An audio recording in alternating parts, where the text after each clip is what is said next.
நீங்க பிள்ளைகளுக்கு பிறந்த நாள் கொண்டாடுறோம்ல, சரி, பிறந்த நாள் கொண்டாடுறது எப்படி கொண்டாடுறோம்? அடுமனையில போய் ஒரு ரொட்டி துண்டை வாங்கிட்டு வந்து, அடுமனைன்னு என்ன தெரியுமில்ல, பேக்கரி, அந்த பேக்கரியில போய் ரொட்டியை வாங்கிட்டு வந்து வச்சு அதுல மெழுகுவத்தியை ஊண்டி அந்த மெழுகுவத்தியை பத்த வச்சு பிறந்தநாள் கொண்டாடுற குழந்தைய பூணு ஊதி அணைக்க சொல்லி கொண்டாடுற. தமிழனுடைய மரபு விளக்கேத்தித்தான் பழக்கம், விளக்க அணைச்சு பழக்கம் இல்லை. அப்ப நம்ம என்ன செய்யணும்? குழந்தைக்கு புத்தாடை உடுத்தணும், இனிப்பு கொடுக்கணும், ஒரு கோயிலுக்கு கூட்டி போகணும், வசதி இருந்தா யாருக்காவது 2 பேருக்கு உணவு வாங்கி கொடுக்கணும், அதை விட கூடுதலா வசதி இருந்தா யாருக்காவது உடை வாங்கி கொடுக்கணும், அதையும் விட கூடுதலாக வசதி இருந்தா படிக்கிற பிள்ளைகளுக்கு நோட்டு பேனா ஆடைகள் வாங்கி கொடுக்கணும்.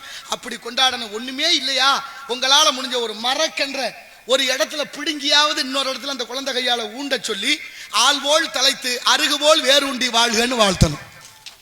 ஆழ வித சிறுசு, மரம் பெருசு. தன்னை தற்காத்துக் கொள்ளும் ஆலமரம் வேறு ஒண்ணுதான், ஆனா விழுதுகள் 1000. விழுதுகள் விட்டு விட்டு விட்டு பறந்து வாழும். அது போலதான் வாழ்த்துனாங்க நம்ம ஆளுக. ஆள் போல் தழைத்து அருகு போல் வேறுண்டி. அருகு பட்டு போனது மாதிரியே இருக்கும், ஒரு துளி மழை விழுந்து விட்டால் அப்பவே துளுத்துரும். அது மாதிரி உன் வாழ்க்கை சிறக்கணும்னு வாழ்த்தி அப்படி பிறந்த நாள் கொண்டாடுங்கடான்னா என்னத்தையே மண்டையில தெளிச்சு விட்டு கடைசியா தீக்குச்சியை பத்த வச்சா புடிச்சு தீ பிடிச்சி எரிஞ்சு எவ்வளவு ஆபத்தான வேலை இந்த மனித சமூகம், அதுலயும் தமிழர்கள் மாறியது. ஒரு மரம் நட்டால் நமக்கு பறவைகள் வரும், பறவைகள் இருந்தால் மனிதர்கள் நிம்மதியா வாழலாம். பறவை இனங்கள் மட்டும் அழிந்து விட்டால் 25 ஆண்டுகளிலே மனித சமூகம் அழிந்து போகுமாம். அதை விட தேனீக்கள் மட்டும் இல்லை என்றால் 4 ஆண்டுல மனித உலகம் இல்லை என்று ஆய்வுகள் சொல்லுது. தெரியுமா உங்களுக்கு? எத்தனை ஆபத்தான பாதையில நாம் பயணித்துக் கொண்டிருக்கிறோம். நாளைய சமுதாயம் எப்படி நலம் பெற வாழ்வது என்ற எண்ணம் இல்லாமல் போய்விட்டது. கல்யாணம் பண்ணணும், அப்படி